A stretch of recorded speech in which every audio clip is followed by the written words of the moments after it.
Stay tuned to meet a man that's standing up for the disenfranchised and working through the system to make a difference. My name is Yvonne Lewis, and you're watching Urban Report. Hello, and welcome to Urban Report. My guest today is Robert D. Johnson, architect of the Georgia Fatherhood Initiative and National Campaign Director of the Fathers in Education campaign. Welcome to Urban Report, Robert. Yes, thank you so much. You're welcome. It's so good. It's great to have you here. Yes, ma'am. You have been doing some incredible work with the folks that are just really struggling in terms of their relationships with their children and all that. I want to get into that, but first, tell us a bit, if you would, about the impact of fatherlessness on our culture and our communities. Well, I think one way to start would just by sharing the statistics.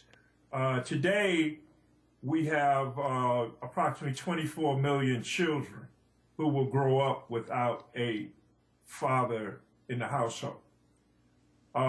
That's 24 million babies, young children in elementary school, children trying to make it through high school, and children trying to navigate their life chances who will not have a father in the home to guide them. This is a tremendous concern for all of us. Absolutely, absolutely. On Dare to Dream, we've had several programs about fatherlessness and its impact on our communities, and how it was said in one article that I read that that is probably the single most defining factor in various sociological issues that we have, whether it's high school dropouts, whether it's crime, poverty. So all of these things are impacted by the lack of the fathers in the home. Why do you think there is this issue in the first place? What's going on? Well, Yvonne, I think that that we had a change in our culture of our community. I'm old enough to remember, I grew up in Brownsville, Brooklyn, 397 Avenue, a 14-story apartment building. 400 people lived in the building, and I never saw an apartment getting broken into or a woman get robbed. And we had a culture where we had roles and functions, and the father's job was to go to work, the mothers took care of the children, and our job was to go to school. Today, and you rarely saw a young lady have a baby, you know, without being married. But if you did, the guy she had the baby from, the next week you would see him going to work, because that was somebody's father's daughter. Now, I just want to stop you right here, Robert, because, wow, what you said is so important, and it's something that we really don't deal with as much as we should, and that is roles. Just plain roles. That is such a critical piece. You said the fathers went out to work, the mothers were taking care of the children, and you didn't see the kind of crime. You saw fathers providing for their children when we were coming up. Yes. So now you're saying this is a different deal nowadays. We're seeing a whole different construct. Elaborate on that some more for us, would you? Right. It's a different construct, and I've done some research on it, and I traced it back to right after the Vietnam War. What happened is you had intact families in just about every community in the country, because you have to remember, Yvonne, you know, many families migrated from the South. They were used to families. They were used to communities. They had roles and functions. Hard work was, everybody had to work hard. The kids had to work. And then we moved to these urban environments, and we still had some of that intact. But at the end of the Vietnam War in 1970 and 1971, we were bombarded with the drug culture, drugs, and our men coming home were then confronted with these vices that created exposure to criminal activity and the destruction and deterioration of the family. The fathers, when I grew up, many of these, Yvonne, were gentlemen who had just come out of World War II. So you can see that they had a relationship to discipline. And so as you rewind and look back, there is a point where you can see the breakdown in that family, and the statistics bear it out regarding childbearing and other things. So, and this is interesting because I had never heard the connection really between the breakdown of the family and the Vietnam War. That is a very interesting concept, because here we have, you know, our guys coming back from Vietnam, many of whom were addicted to heroin and struggling with drug abuse. But was there a difference in the World War II vets and the Vietnam vets? Yes, I think the difference was I lived through it, so I'm old enough to have the direct experience.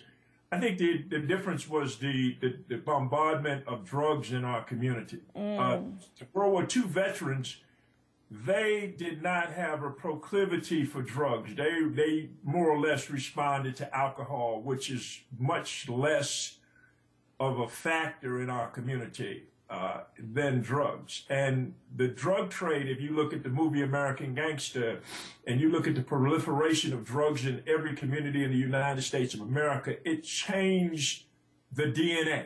I'm using that word. DNA is the chromosome of our community, and the chromosome of our community was safety. It was responsibility. It was discipline. And so therefore we had young men who were now coming back and who their first obligation was not to take care of their children and their family, but to support their habit. And we had a criminal justice system that was structured to facilitate their criminology. So, you know, this is why we speak of the prison industrial complex. And I think if you look at the increase in crime, the prison population, you can directly relate it to drugs. And so that's a very interesting relationship. It absolutely is. It absolutely is. So now we have a situation where we have the young men coming back from Vietnam, addicted, and not all, of course. I don't want anybody to think that we're saying all the veterans that come back from Vietnam were drug addicted. That's not what we're saying. But this is an element in this whole puzzle, because, Robert, what I see this as, the whole thing is, it's like an onion with all these different layers. And the things that have happened to the black community within the past 20 years or so, these things have really just blown my mind, really, because we can see where, yes, there's progress in certain ways, and then we can see where there's still this whole systemic, you know, institutionalized deal that has created certain restrictions. And so where do we go? What do we do? Tell us some solutions. Well, I really like your analogy of the onion, because I tell that story too. And, you know, we live in Georgia, so we have the beautiful Vidalia. Oh, yeah, that's right. Those sweet onions. Which is the best onion in the world, by the way. But I say that when you take the layers of the onion off and you get down to the core and you cut it, everybody in the room is crying. Okay? Oh, come on now. At the core of our experience right now today, which was separated from our past, because the men in the community when I grew up would not allow drugs to take over and overwhelm. They simply were organized. This was black men, white men, but that experience they had that relationship to being in the military. And their objective was the safety of the children and families. The men who returned from the war had their DNA changed. You know, they had a mutated chromosome. You know what I mean? I'm using these medical terms, and it changed the nature of their behavior, and changing the nature of their behavior changed the chemistry in our community. Today, I think, Yvonne, the approach that I take to the solution is that we really are going to have to rewind to the core of that onion and stand there in that room and cry like a baby and realize that we do have a history. We do have a history of community. We do have examples of community. And we cannot separate ourselves from our history. We cannot separate ourselves from the good parts of what we did, that nuclear family, that child who would not have a baby because she knew her daddy wasn't going for it. And let me just tell you just like that, okay? Yes. I'll just be real straight. I have 3 sisters, and when you came to my house to see my sister, you had to look at my father in his eye. And when you looked at my father in his eye, you already knew there were certain things that you just simply were not going to do. I know just what you mean.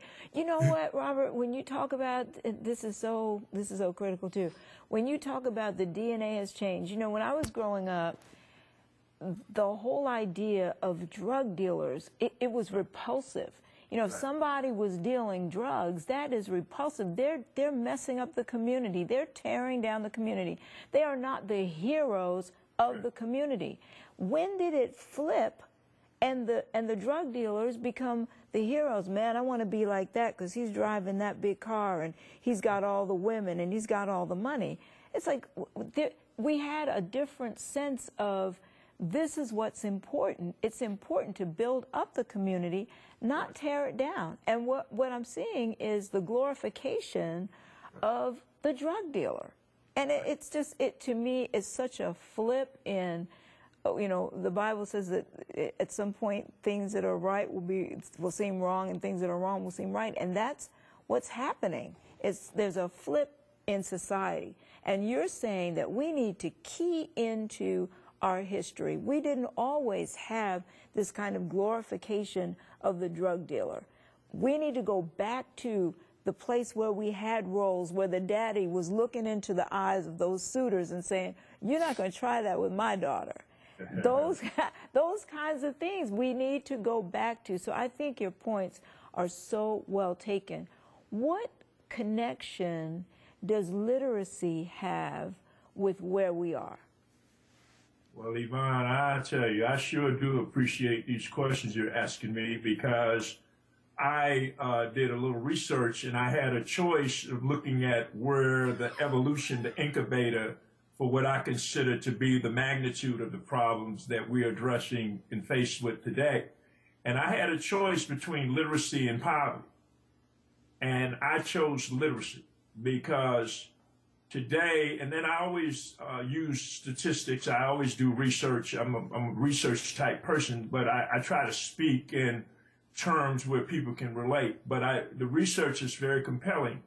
You have 44 million people in America that are functionally illiterate. Now, Yvonne, there's a difference between illiterate and functionally illiterate. Functionally illiterate means that you don't have the capacity for you to hold a job and apply the reading and writing skills that you need in order to maintain that job. You don't have the ability to go to a supermarket and tell the difference between a sale item and not a sale item. You do not have the ability for you to write a check and keep a checkbook. Okay, so that's functionally illiterate. So you have 44 million people, but Yvonne, I want to make this last point. You have 44 million people that's in poverty. So how is that? Isn't that interesting that you have this side by side? So here it is. Here's the bottom line. People that are functionally illiterate will live in poverty. Come on now. Is that not the bottom line? That literacy and poverty go together. That's exactly right. They go together and they feed off of each other, and then they become a multiplier. And the multiplier is not 2 times 2, it's exponential. It's 2 to the power of 3. You know, for people that are math majors out there, I wasn't, but I wasn't either, so but you know, exponential means that it's multiplying 5 times as fast. So when you have poverty, you have illiteracy, it rolls into poverty, it rolls into the lack of educational attainment because that's passed on, okay? Because if I'm a father and a mother and I only have a 6th grade reading, how do I expect my child to advance their reading. Now, in the past culture, we did do that because we had much more control of our community. And that father that worked on that farm, he knew he wanted his child to get a high school education. And so today, though, we allow our children to pretty much function on their own. And without guidance, they happen to hit those speed bumps like third grade reading, you know, where we have 60% of our children failing the third grade reading proficiency. These children are just starting out in life. And they've already done a longitudinal study to show how they're likely to drop out of high school. So we've got the 44 million people in this country that are functionally illiterate. And then we have millions of children who then, because their parents are functionally illiterate or illiterate, they're not doing well in school either. Whether the parents are illiterate or the parents just aren't parenting, which is another issue, which, you know, they're setting the kids in front of the TV and thinking that the TV is going to be the teacher and train the kids. So again, we've got that onion, Robert. We've got that onion of multiple issues. We've got people who themselves are illiterate who don't know how to help their children. So suppose someone is watching this program today and they're saying, okay, I don't really know how to read. I don't really know how to balance my checkbook. I don't really know how to do any of these things. What do I do, and how can I help my children to do better? Well, that's the most important question, is solution. And that's what Fathers in Education was created after the 20 years of serving fathers and 3 decades of serving our families and our community. And it's all through the grace of God. I realized that we were passing on the condition to the next generation. When I was responsible for programming and I had the opportunity to counsel men, I had a man come to me one time, Yvonne, and I asked him to fill out an application, and he cried. He couldn't fill it out, and he cried like a baby, but he had been working for the electric company for 13 years.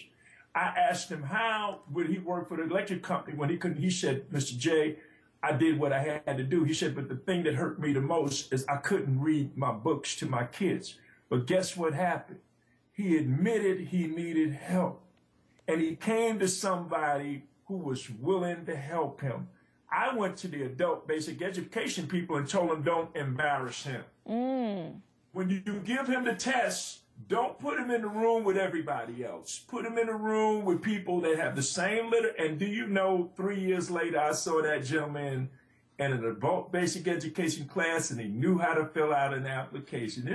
Isn't that wonderful? That's awesome. And that's so heartwarming, isn't it? Because that's life-changing. You're not just talking about, you know, having somebody change their shoes. You're talking about something that gave this man a tool that he can use forever. Reading, as they say, they used to have this program called Reading is Fundamental. If you can't read, you can't really do anything. That's right. You're functionally illiterate, and then by default, you're basically passing that on to your children. And then, but here's the part, Yvonne, that is most devastating. People are embarrassed by this, okay? Right. And so these fathers, I've had experience with them. You know, that whole thing, I want to be a man, but you're so embarrassed that you can't read. You're not going to tell anybody, so you're going to fake it. So we're going to get 10,000 men in 3 years into Fathers in Education, and we're bringing them into our structure, regardless of their marital status, economic status, or educational attainment, and we say, we love you, okay? And we want you to make a commitment to your child's education from early education through high school and beyond. Now, do you know what it means to somebody that doesn't have a job to vision being in their child's life for 13, 14 years? It's unprecedented because they can't even see past tomorrow. And so, what do they say? Without a vision, a man perishes. Am I correct? Yes. But when we put their children in front of them, and that father loves that child, and he wants that child to do better, that's when the Spirit comes in. See, Spirit moves when it sees love. And this is how we are operating this is what God has blessed me to do, to be my ministry. Wow, this is how we're going to change. We're going to change the game. Come on, come on. Now, how? Okay. Oh, you've given me so much here. This is so good. How are you going to reach these men? How are you going to reach them? Okay. Boy, I tell you, I wish I could talk to you every day. You really are very sharp with this. Well, let me tell you, Yvonne, I have been blessed that I am a very powerful organizer. I'm a member of the National Fatherhood Leaders Group, and I'm the National Mobilization Officer. My job is to mobilize about 1,500 fatherhood programs around the country and bring them into a community. What I've done in Fathers in Education is I'm creating a network of 200 Fathers in Education partners who live in various venues around the United States of America who have access to these fathers. And I'm asking them to connect with these fathers, and I'm using technology platform to bring them into a virtual community, just like Facebook. I'm creating a directory. I'm putting 10,000 fathers, but why don't we just say we start with 200? And we put them on page, and they don't know each other, but they all are committed to their children. They all are learning from each other. And then we build the capacity for those individuals to become a community and for them to organize themselves just like the men did when I was growing up. And the best time of the day, Yvonne, was when the men went to work in the morning and when Daddy came home. Okay. Oh, you know what, Robert? Seriously, this is so good. This is so good. Because so many people sit back and say, what can I do? How can I make a difference? What can I do?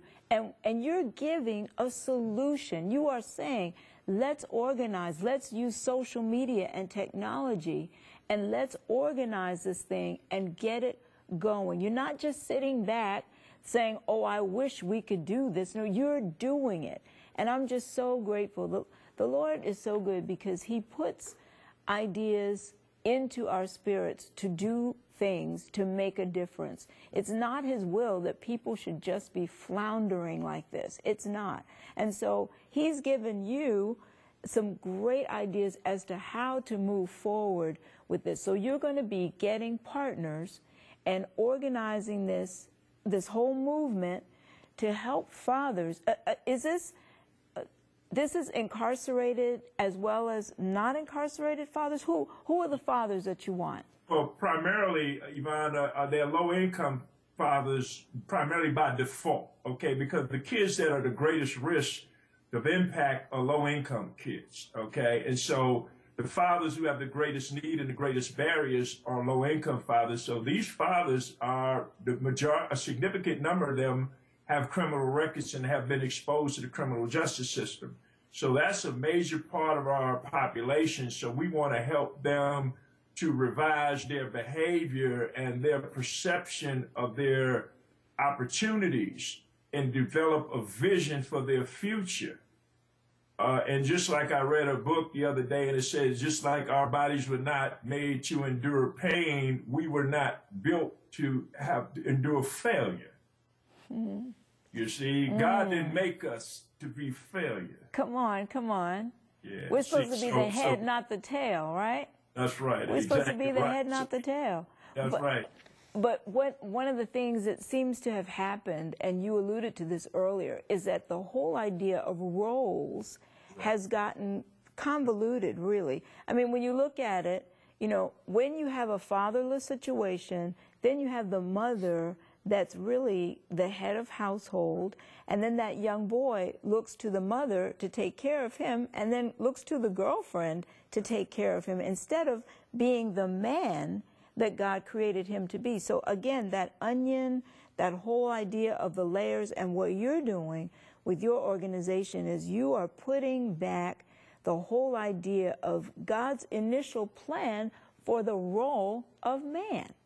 That's right. That's right, Iman. And that's when, of all of the things I talk about with all my partners around the country, we always end up with spirit. Okay, and my favorite verse in the Bible is Jeremiah that said, I knew you before you was formed in your mother's womb, so therefore I had a purpose for you. But we realized that at some point when these children came out, they had exposure to an environment that put fear in them, F-E-A-R, false education appearing real. And then they began believing that it was true, you know. And so I always tell people, I say, if you believe you're sick, right? In direct proportion to how much you believe it. So when we believe we ain't going to never have a job or we ain't going to never have a family, but we really, when we don't have an environment and a structure that gives us the understanding of our role and our function. When I was a kid, you know what my job was? Go to school. And stay out of trouble. Because when Daddy came home at 6 o'clock, I had to stop everything I was doing, and we all had to go upstairs and eat dinner. And Friday was a wonderful day because Daddy would come home, he'd get paid that little bit of money, boy, and we would just act like we was millionaires, you see? So we didn't know we were poor. We were working poor. Millions and millions are working poor today. But if we organize, Yvonne, as a community, and we began to build the capacity to support each other with the goal of the children, I just want to leave you with this. In the African village, the way they greet each other in the morning, they say, "How are the children?" And they say, "The children are fine." So if the children are fine, the village is fine. All right. I love it. Praise the Lord. You know, you've given us some great information. I am going to look into it because I often want to know what to do.